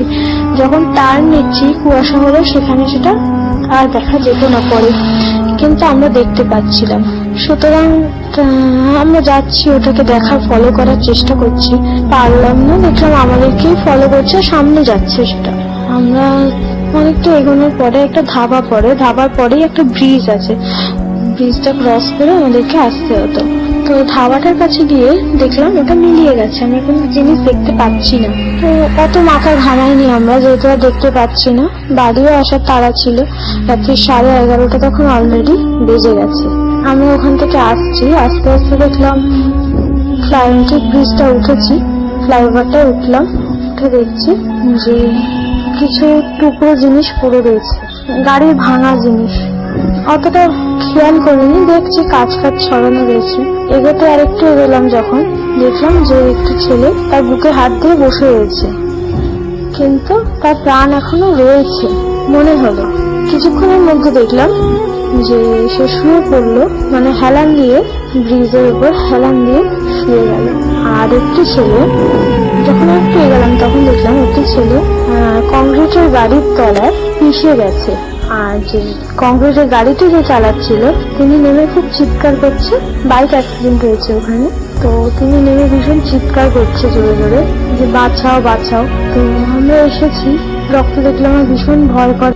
আমার হাজবেন্ডকে বারণ করলাম যে ওখানে যেও না, কারণ আমরা প্রথমে ওই জিনিসটা দেখেছি একটা অস্বাভাবিক কিছু, সেটা মাথায় ছিল, মানে তখনই মাথায় এসেছে আমাদের। আমরা কেউ প্রকাশ করিনি কথাটা, কিন্তু আমি ওখান থেকে বেরিয়েছি। ওই আরেকটু ক্রস করলে একটা চেকপোস্ট আছে, ওখানে পুলিশ থাকে। তো আমার হাজবেন্ডকে বললাম, ও যাচ্ছিল, তা আমি বললাম যে দেখো এখানে থেকো না, চলো এই চেকপোস্টে যাই, সামনে চেকপোস্ট। পুলিশকে নয়তো আমি ফোন করি, এখানে অ্যাক্সিডেন্ট হয়েছে জানিয়ে দিই আমরা, কারণ আমাদের তখন কিচ্ছু করার ছিল না। কারণ ওটা দেখার পরে আমি এমনি ভীষণ দুর্বল হয়ে গেছিলাম, আমার হাঁটা চলার শক্তি ছিল না, পা ভারী, মানে শরীর ভারী হয়ে গিয়েছিল বাইকে বসে। আমার হাজবেন্ডেরও কিছুটা হয়েছিল, কিন্তু তাও নামতে চাইছিল বাইক থেকে, আমি দিইনি। পুলিশকে যখন জানালাম, তো আমার হাজবেন্ড পুলিশের সাথে যেতে চেয়েছিল, আমি যেতে দিইনি, আমি বাড়ি চলে এসেছি। কিন্তু ওটা ভীষণ ভয়ঙ্কর ছিল। আমরা দেখছি ওই শীতের মধ্যে আমরা দুজনে পুরো ঘেমে স্নান হয়ে গেছি ওটা দেখার পরে। আর যখন মনে পড়ছে, একদিন তো মারাত্মক ভয়ানক লাগেনি দেখতে, তারপরেও ওইটা দেখে আরোই ভয় লেগেছে যে আমাদেরকে কিছু একটা টেনে নিয়ে এসেছে ওই জায়গাটি থেকে। ওখানে মানে কিছুক্ষণ আগেই হয়েছিল যখন আমরা এসেছি, কোনো লোক ছিল না রাস্তায়, শুধুমাত্র ধাবার কাছে দুটো একটি লোক বসেছিল। কিন্তু যেহেতু আমাদেরকে টেনে নিয়ে গেছে, ওটা আমরা যেটা মনে করেছি এটা একটা খুব ভয়ানক ছিল। তো আমার এই ছোট গল্প এখানেই শেষ। আপনি যদি এটা সবার সাথে শেয়ার করেন তাহলে খুব খুশি হব। নমস্কার।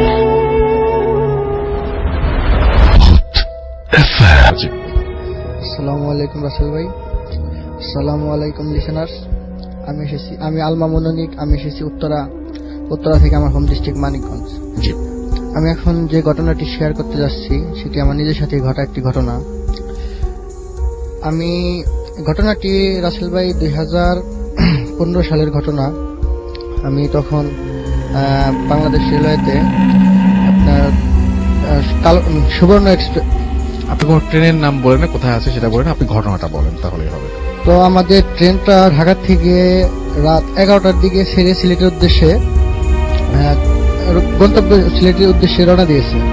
তো রাসেল ভাই কুলাউড়া স্টেশনের আগে তো আমাদের ট্রেনটা ট্রেনের উপরে মানে কুলাউড়া স্টেশনটা এরকম মানে তার আগে মানে পাহাড়ের মাঝখান দিয়ে মানে ট্রেনের লাইনটা চলে যাচ্ছে। মানে সেদিনকে প্রচন্ড বৃষ্টি হওয়ার কারণে মানে আমাদের ট্রেনের উপরে পাহাড়ের থেকে একটা গাছ এসে আমাদের ট্রেনের ইঞ্জিনের উপরে পড়ে।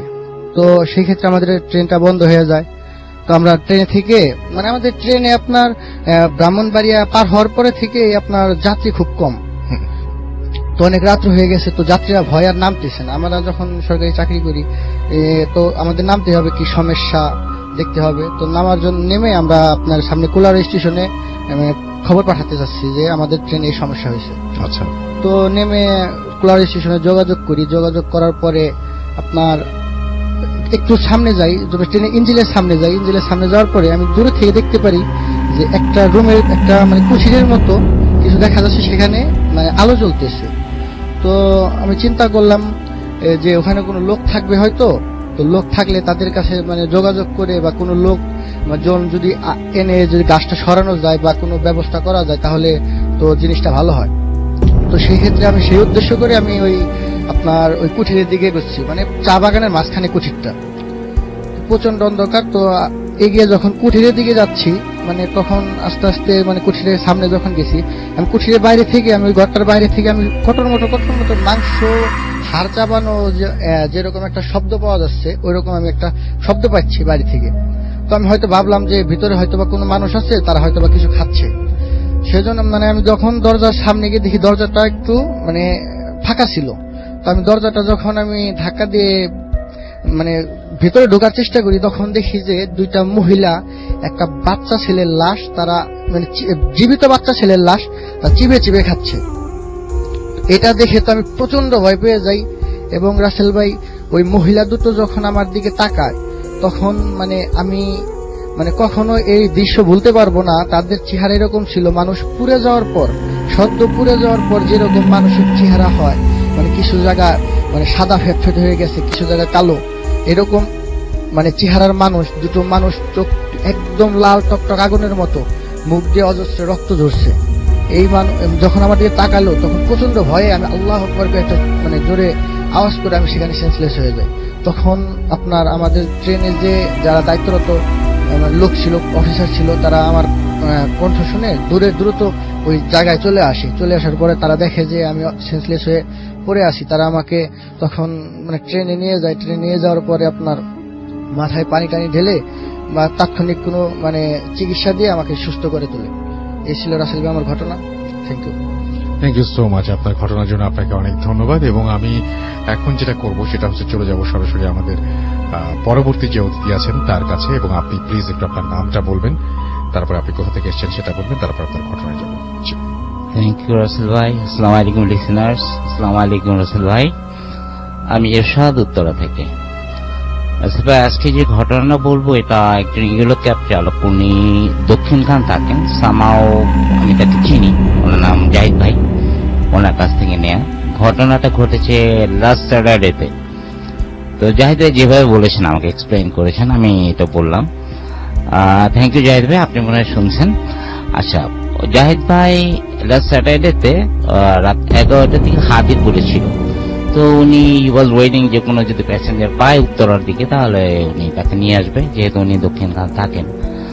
তো সাডেনলি এক কাপলকে উনি পেলেন যারা এয়ারপোর্টে আসবেন।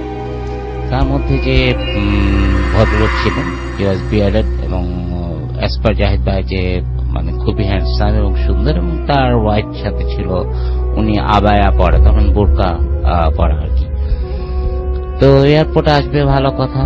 তো দুজনে উঠলো, জাহিদ ভাই রাজি হলেন, নিয়ে আসতেছেন। তো এর মধ্যে উনি রাস্তায় একটু মোটামুটি খালি ছিল আসার পথটা। তো পিছনে কোনো সাধারণত যখন যাত্রীরা উঠে বা হাজব্যান্ড ওয়াইফ বলে তো কথাই নেই, টুকটাক কথাবার্তা বলে এটা ড্রাইভার সাধারণত শুনে। অনেকক্ষণ ধরেই তাদের মধ্যে কোনো কথা হচ্ছে না, কোনো শব্দই নেই। তো বর্ডারে ক্রস করে জাহিদ ভাই মানে ইন্টেনশন নিয়ে টাকা রাখবেন কি ব্যাপার। সাডেনলি দেখলাম যে পিছনে কিছু নাই।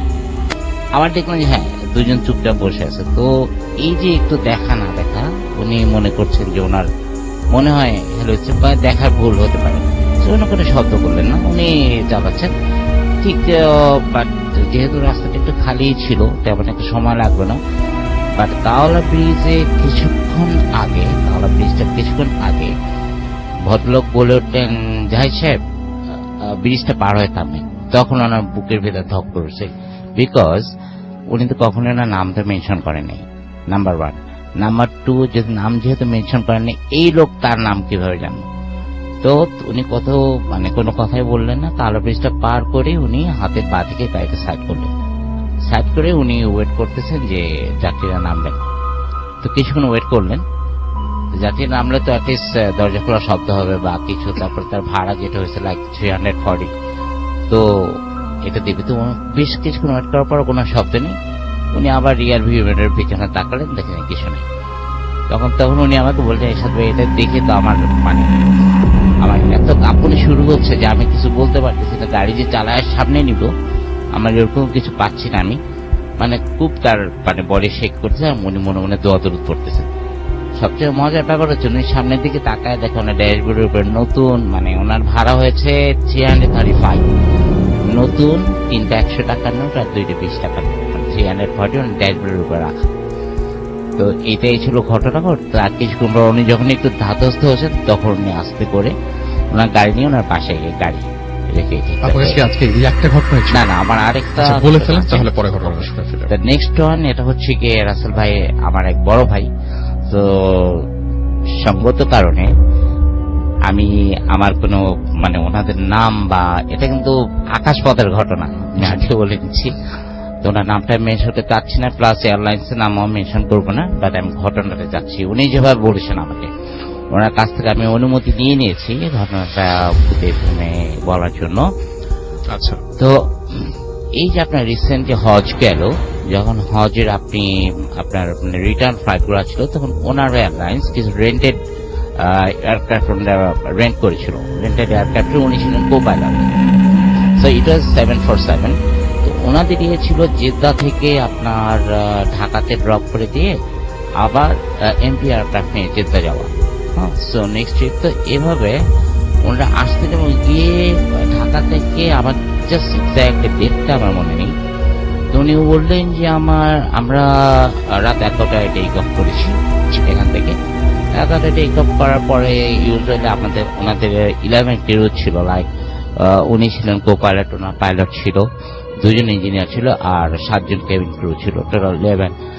তো ওনারা এখান থেকে সাধারণত কিছুক্ষণ পরে একদম যখন 39,000 ফিট আপে চলে গেল, চলে যাওয়ার পরে ওরা অটো পাইলটে সিট করে, তো ওরা একটু ঘুমানোর বা প্রিপারেশন নিচ্ছিল, একটু, because it's like 6 hours 6.5 hour journey, direct ফ্লাইটে যেতাম। তো যাওয়ার পরে তো উনি যেটা আমাকে বললো যে ইটস লাইক 3 hours। তবে এখান থেকে যখন ওনারা ফ্লাই করে, তখন আপনার টাইমটা কিন্তু কমতে থাকে, কারণ সৌদি আরবের সাথে আমাদের দেশের সৌদি আরব আমাদের 3 hours পিছনে, আমরা সৌদি আরবে যে 3 hours সামনে আছে আর কি। আমরা +6, ওরা +3 জিএমটি। তো বললো যে বাংলাদেশ থেকে ফ্লাই করার 3.5 ঘন্টা পরে, 3.5 ঘন্টা সাডেন দেখে আমার পাইলট যে উনি একটু উনি ঘুম, আর আমার ঘুমানো অলমোস্ট ঘুম আমি। তো হঠাৎ খেয়াল করলাম যে আমাদের স্পিড মিটার দেখা ওনারা তো অ্যারোনটিক্যাল মাইলে হিসাব করে, অ্যারোনটিক্যাল মাইল লাইক ইট ওয়াজ 270। উনি যেটা বললেন 270, তার কিলোমিটারের জন্য আমরা হিসাব করি 510-100 কিলো, সেরকম 510 কিলো স্পিডে ছিল, এটা কিলোমিটার স্পিডে ছিল। তো বলো আমি হঠাৎ করে ঘুম চোখে দেখলাম যে আমার স্পিড মিটারের যে আমার আমার স্পিড মিটারের যে রিডিং, ওটা 0। আর সব ঠিক আছে, রাডার আমরা দেখতে পাচ্ছি কোথায় আছে, আমরা কোথেকে যাচ্ছি, আমার অল্টিটিউড কত সব আমি দেখতে পাচ্ছি, কিন্তু এটাই 0। আমি একটু ভালো করে, প্রথমে আমার মনে করলাম যে আমার হয়তো চোখের ভুল, কিন্তু আমি ভালো করে নজর বসলাম। নজরে বসার পরে আমি শুধু দেখলাম যে যতদূর আমার চোখ যায়, because it was just night, ওই আলোর মধ্যে সাদা কিছু অবয়ব আমাদের এয়ারক্রাফটের বেশ দূর দিয়ে, বিকজ এয়ারক্রাফটে ওরা তো ইয়ে করে, হেডলাইট ইউজ করে, ওরা বেশ দূর দিয়ে যাচ্ছে এবং সবার হাতে একটা করে লাঠি। সবাই মানে মাথা নিচের দিকে, মানে নিচের দিকে তাকানো, এক সাইড ওরা চলে যাচ্ছে। তো প্রথমে ভাবছিলাম যে উনি বললো যে সেটা, প্রথমে ভাবছিলাম আমার চোখের ভুল, তারপরে ভাবলাম আমার হ্যালোসিনেশন হচ্ছে, বিকজ ঘুমাই না অনেকক্ষণ। কিন্তু তারপরে দেখলাম যে না, ইটস রিয়েলি ইটস হ্যাপেনিং। তখন আমি আমার পাইলটকে উঠালাম। তো পাইলটকে উঠানোর পর আমার মানে ইঞ্জিনিয়ার দুজন ছিল, ওদেরকে ডাকলাম, যারা আমরা ককপিটে ছিলাম, আমি সবাইকে মানে বলছি, আর কেবিন ক্রুজরা তারা পিছনে ঘুমাচ্ছে, এটা ম্যানার। তো উঠানোর পর আমরা সবাই চারজনই দেখলাম যে এরকম সবাই তাকায় আছে এবং যা দৌড় করতে যায় কিছু না। আশ্চর্য বিষয়, আমাদের প্লেনটা কিন্তু ওখানে স্টপ, কিন্তু এটা কিন্তু ফল ডাউন হচ্ছে না। ফল ডাউন হলে আমরা ফিল করতাম এবং আমাদের মিটারে দেখা যেত আমাদের যত মানে ইকুইপমেন্ট যেগুলো আছে আমরা দেখতে পারতাম। অর্থাৎ যারা স্ট্যাকটা বোঝাতে, এবং কোনো কিছু হচ্ছে না, এরকম করে প্রায় 40 মিনিটস পরে আমাদের প্লেনটা আস্তে একটু শেক করলো। সবচেয়ে আশ্চর্য বিষয়, আমাদের যেই স্পিড আমরা চালাচ্ছিলাম, আমাদের এয়ারক্রাফটের স্পিড যেটা ছিল, এবং মানে ওই স্পিডে আমাদের এই 40 মিনিটে যতক্ষণ আসার কথা ছিল, we found in our radar যে আমাদের ফ্লাইটটা কিন্তু ও জায়গাটাই ক্রস করতেছে। এখন আমার কথা হচ্ছে, এই মধ্যে 40 মিনিটসের যে গ্যাপ, যেখানে অল ফোর উই ফাউন্ড যে আমাদের ফ্লাইটটা স্ট্যাক হয়ে আছে, এটা নড়তেছে না, চলছে না, এটা কোনো গতি নেই। But after 40 minutes, what we found that the place we supposed to cross, আমরা ঠিক ওখান থেকেই যাচ্ছি কিন্তু। So it was the story by him. Thank you so much. Thank you.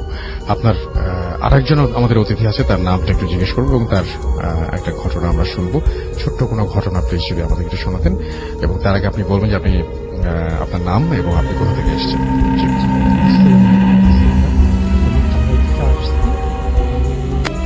পৌরসভাধীন অলা ভবানীর একটা নাম করা ব্যক্তি, আমাদের টাঙ্গাইল পৌরসভায় খুব জনপ্রিয়। উনি হচ্ছেন সুফি সাখাওয়াত হোসেন।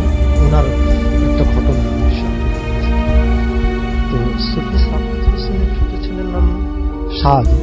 তো ও আমাদের এলাকায় আমাদের বড় ভাইয়ের একটা মেডিসিন দোকানে আমরা বসেছিলাম, ও ওখানে বসা ছিল। প্রায় যে ওই কথা প্রসঙ্গে ও একটা ঘটনা আমাদের বলতে শুরু করলো।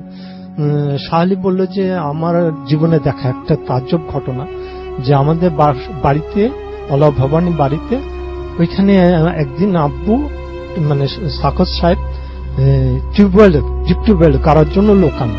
তারা ডিপ টিউবওয়েল গাড়ার জন্য প্রিপারেশন নেয় এবং তার জন্য যে টুল লাগে বা উঁচা করার জন্য যে চেয়ার লাগে, চেয়ার দিয়ে কাজ শুরু করলেও যখন পাইপের উচ্চতা বেড়ে যায় তখন একটা ছোট টুলের প্রয়োজন হয়। সেই ডিপ টিউবওয়েল ওয়ার্কাররা শাহালিকে বলে যে তুমি আমাদেরকে একটা ছোট টুল বা মুরাই নেই।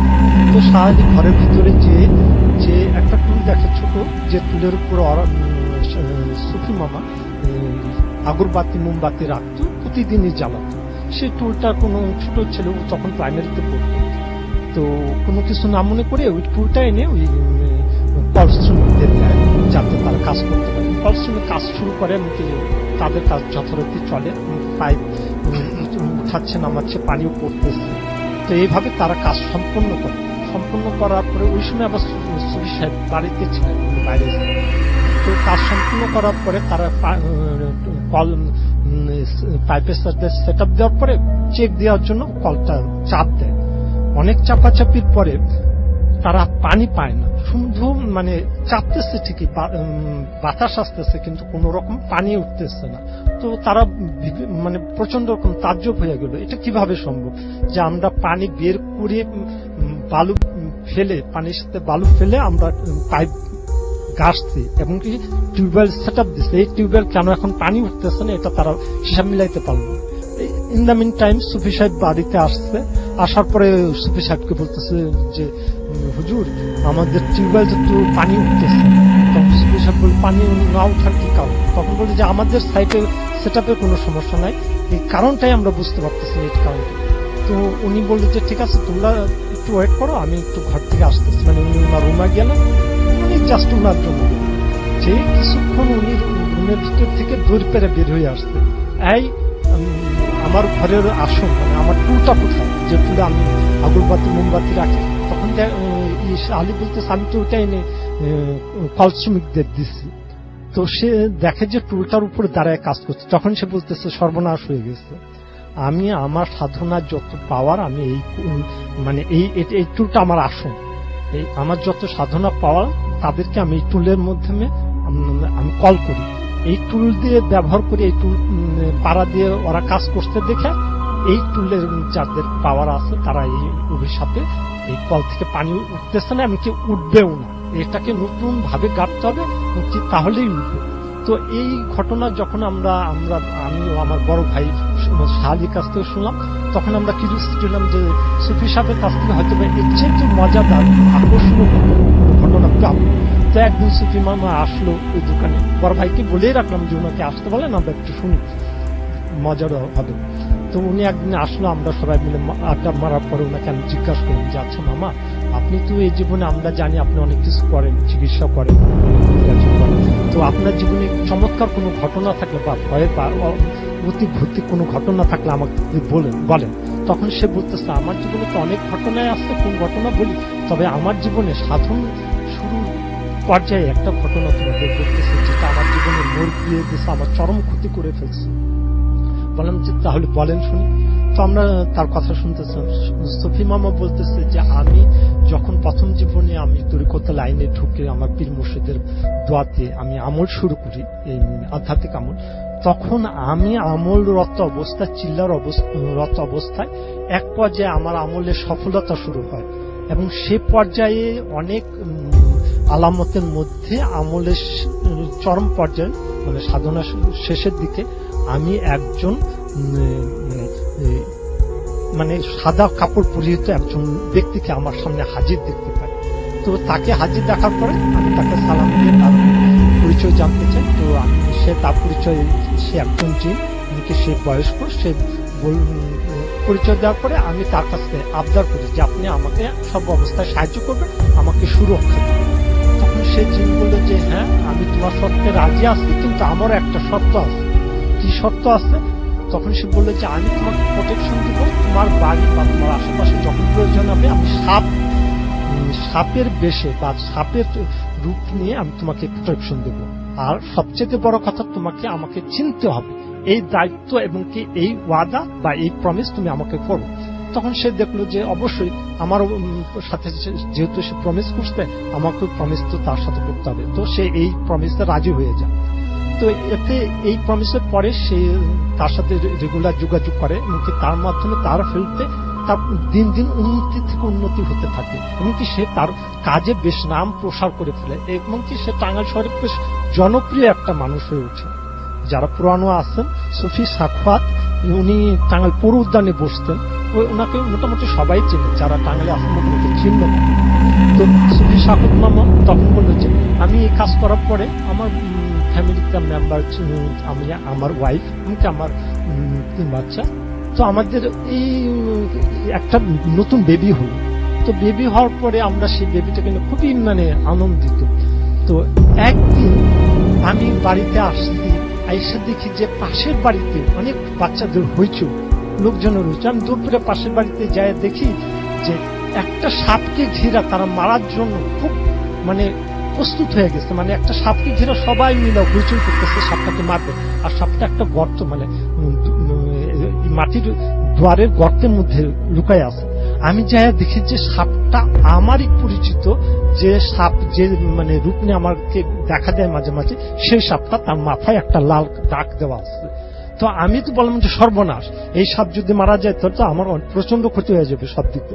তো আমি সেই সাপটাকে সেই মানে প্রতিবেশীদের বাচ্চা বা অন্য বড়দের হাত থেকে বাঁচিয়ে আমি আমার বাড়িতে নিয়ে আসি। তারা জানে যে আমি সাপ বা কবিরাজি চিকিৎসা করি, এটা আমি করতে পারি। আমি তো সাপটাকে উঠিয়ে আমার বাসায় এনে মানে নির্দিষ্ট জায়গায় ছেড়ে দিই। তো এইভাবে চলতেছিল। খুব ভালোই যে আমাদের দিনকাল চলতেছিল, আল্লাহ চলতেছিল। তো একদিন আমার যে ছোট বাচ্চাটা হয়েছিল, ওই বাচ্চাটাকে আমার ওয়াইফ, মানে গ্রামের লোকরা আগের দিন ওই মেয়েদের কাপড় দুই দিকে বেঁধে, ঘরের দুই কানিতে বেঁধে ওই বাচ্চার ওই কাপড়ের মধ্যে রেখে দোলনা তৈরি করতো। তো ওই দোলনার মধ্যে আমার বাচ্চাটাকে রেখে আমার ওয়াইফ পানি আনতে যায় ঘরের বাইরে। তো ঘরের বাইরে পানি আনতে যে ফিরে এসে দেখে যে বাচ্চাটা যে কাপড়ের দোলনায় দুলতেছে তার ঠিক উপরে মানে বাঁশের আড়ে একটা সাপ, বড় সাপ জড়িয়ে ওই বাচ্চাদের দিকে দুলতেছে, সাপও সেই বাচ্চার সাথে দুলতেছে। তো এই অবস্থা দেখে তো আমার স্ত্রী তো মানে দেখেই অবাক যে আমার বাচ্চাটাকে কামড় দিয়ে ফেলে কিনা। সে চিৎকার করে বাইরে আসতো। আমি তখন বাসায় বাঁশের আড়ে তৈরি করার জন্য বাঁশ কাটতেছিলাম। আমাকে আইসা আমার স্ত্রী মানে চিৎকার দিয়ে বলতেছে যে বাবুর উপরে, দোলনার উপরে সাপ। তো আমি ওইখানে যাইয়া দেখি যে সাপটা সত্যি দুলতেছে, কিন্তু সাপের যে মানে মুখের বরাবর যে লাল দাগটা সেটা আমি দেখতে পারিনি। তো আমার কথা হচ্ছে যে আমার বাচ্চা এমন ভাবে দুলতেছে যে আমি ভয়ে আমার হাতে যে বাঁশ কাটার যে ধারালোর দাঁতটা ছিল সেই দাঁতটা দিয়ে বাচ্চাকে বাঁচানোর জন্য আমি সাপটাকে কোপ মারি। একটা কোপ মারাতে সব দুই খণ্ড হয়ে দুই পাশে পড়ে যায়। মাটিতেও পড়া শেষ সাপটা ধোয়া মেলে উধাও হয়ে যায়। ঠিক তখনই আমি বুঝতে পারলাম যে আমি আমার জীবনের সবচাইতে বড় ভুলটা করছি। আমি আমার নিয়ামত, মানে আমার সাধনার সর্বোচ্চ শক্তিকে আমি নিজে হাতে ধ্বংস করে ফেলছি। সাথে সাথেই আমি পাশে দেখে আমার স্ত্রী অজ্ঞান হয়ে পড়ে গেছে। বাচ্চার মতোই আছে। তো এই অবস্থায় আমার স্ত্রীকে জাগিয়ে কোনোভাবে পরিবেশ সামাল দিয়ে আমি আমার পীর সাহেবের কাছে যাই, এটা গাজীপুরে। তো দরবার শরীফে যাওয়ার পরে আমি আমার তার পীর সাহেবকে জানাই যে এরকম কথা, যে হুজুর আমার তো এত বড় অন্যায় হয়ে গেছে, আমি এখন কি করব। তখন পীর সাহেব কিছুক্ষণ চোখ বন্ধ করে থেকে বলে যে তুমি তোমার জীবনে সবচেয়ে বড় ভুল করছো, এটা প্রায়শ্চিত্ত তোমাকে করতেই হবে। তখন সে বললে এটা কিভাবে হবে, কেমন হবে, আমাকে এই মধ্যে করণীয় কি? তখন সে বলতেছে যে আপনি তোমার একটা কাজ করতে হবে, তোমাকে আর একটা চিল্লা দিতে হবে, যে চিল্লা দিয়ে তুমি তাকে আনছিলে সেই চিল্লা দিয়ে তার সঙ্গীদের তোমাকে হাজির করতে হবে এবং তাদের সাথে কন্ট্যাক্ট করতে হবে। ঠিক সে বললে যে তারপরে কি আমার সমস্যার সমাধান হয়ে বলল যাবে হুজুর? তখন তার বিষয় বলে যে না, এই সমস্যার সমাধান হয়তো বা এইটার সমাধান পাবো তুমি, এটা যদি সফল হয় এই চ্যানেল তাহলে তুমি বেঁচে যাবা, কিন্তু তোমার ওয়াইফ তোমার বাচ্চারা বাঁচানো কঠিন হবে। তো এই অবস্থার পরে সে চলে আসে, সে চিল্লা শুরু করে। তার কথা হলো রাত্রিবেলা তাকে একটা ঘরে থাকতে হবে, সে চিল্লা শুরু করে।